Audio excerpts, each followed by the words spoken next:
Bonsoir à tous, bienvenue encore dans cette autre vidéo d'éveil de conscience et de spiritualité. J'espère que vous allez bien, je m'appelle Annie Chancel, la servante de l'Éternel. Je salue les peuples de toutes parts dans le monde, je salue les peuples africains, je salue les peuples occidentaux. Je vais parler ce soir de 144 000, deuxième partie. Les 144 000 sont ceux dont le nom est écrit dans le livre de vie. Les 144 000 auront part au premier enlèvement. Il y aura deux enlèvements. Les 144 000 qui auront part au premier enlèvement et ceux-là qui resteront et qui résisteront à la bête qui auront part au deuxième enlèvement.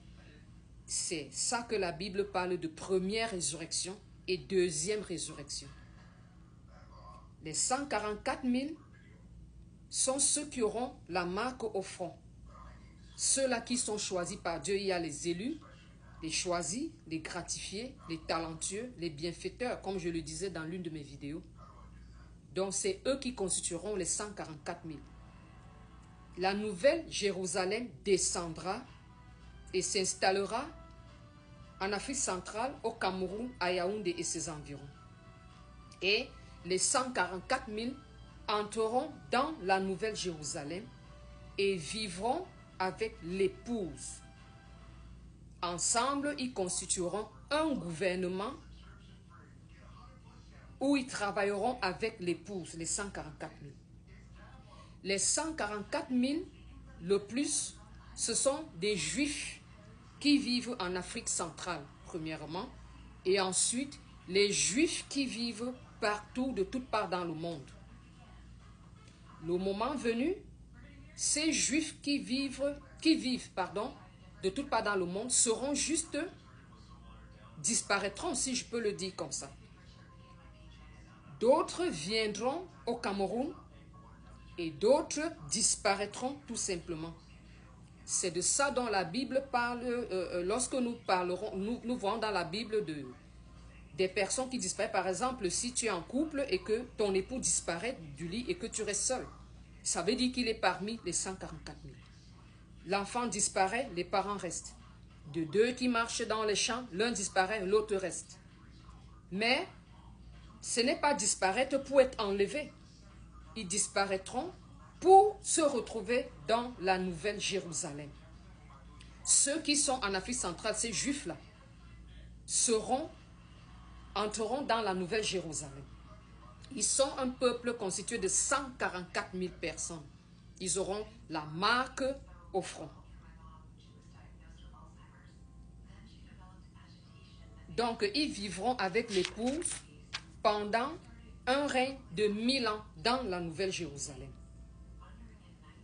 Ceux maintenant qui ne seront pas parmi les 144 000, dont on n'aura pas la marque de 144 000, resteront et vivront la tribulation. Parce que la bête sera déjà là. Je vous rappelle d'ailleurs que la bête est déjà là et la tribulation est à la porte. Hein? La tribulation est à la porte.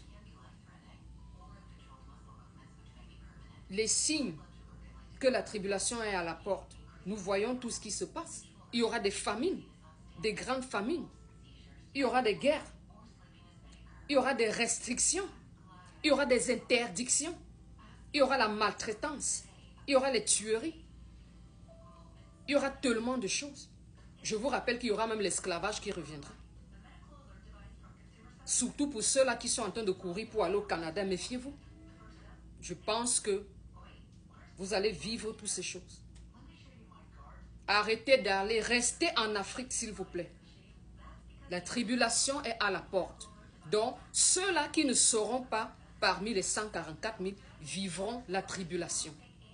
Et il faudra donc maintenant résister à la bête. Pour ceux-là qui résisteront aux maltraitances et aux abus de la bête, ils vivront le deuxième enlèvement qui est appelé dans la Bible deuxième résurrection. Donc, c'est de ça qu'il s'agit. S'il vous plaît, l'Église est dans le désordre. Dieu me dit de vous dire, L'église est divisée. Son église est divisée. Son peuple est meurtri.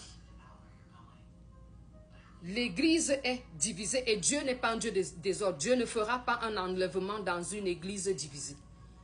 Dieu ne fera pas un enlèvement dans une église de désordre. Que les pasteurs se répandent. Il y a trop d'églises. Dieu ne travaillera pas avec ce genre d'église. Les catholiques disent pour eux, les catholiques orthodoxes disent pour eux, les catholiques orthodoxes contredisent même les catholiques. Les catholiques parlent d'un purgatoire qu'on ne sait pas ce que c'est. Les catholiques orthodoxes les contredisent. Les protestants disent pour eux. Les musulmans disent pour eux. Ils continuent avec les ablutions. Les bouddhistes disent pour eux. Toutes sortes de religions.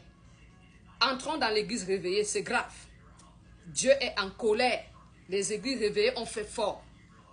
Et ceux qui donnent les maris, et ceux qui arrangent les mariages avec un homme riche parce que c'est ma fille, épouse, parce qu'ils veulent l'argent, et ceux qui disent qu'ils ne portent pas les bijoux, ceux qui disent qu'ils ne portent pas les mèches, ceux qui disent qu'ils ne portent pas les pantalons, ceux qui chacun a sa part, ceux qui baptisent même dans les piscines et disent que non, ce n'est pas le bon parce que l'eau ne coule pas, d'autres qui disent que non, on baptise à la rivière parce que l'eau coule là-bas.